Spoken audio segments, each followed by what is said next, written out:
Hello everyone, Hao. This is me again, Mrs. Cheng. Hello everyone, my name is Waitan. Welcome back to my channel. For today's video, we are going to cook adobong bituka ng baboy. Let's start!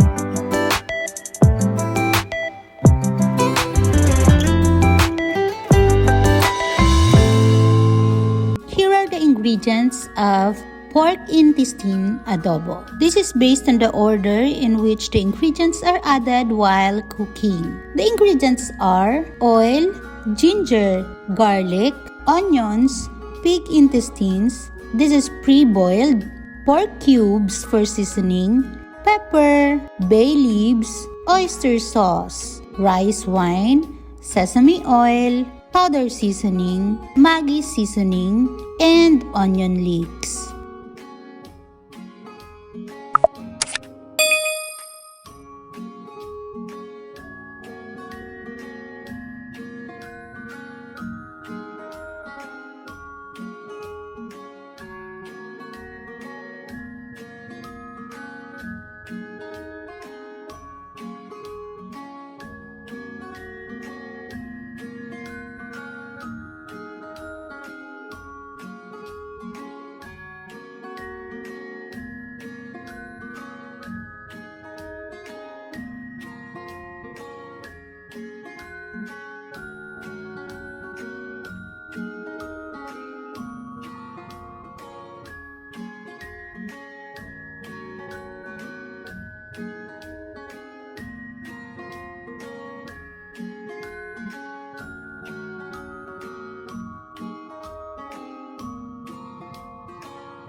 So easy to cook, right?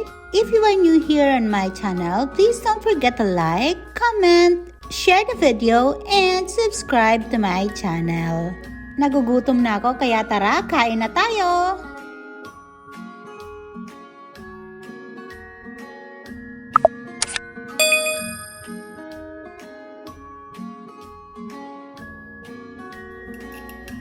Kain na po tayo!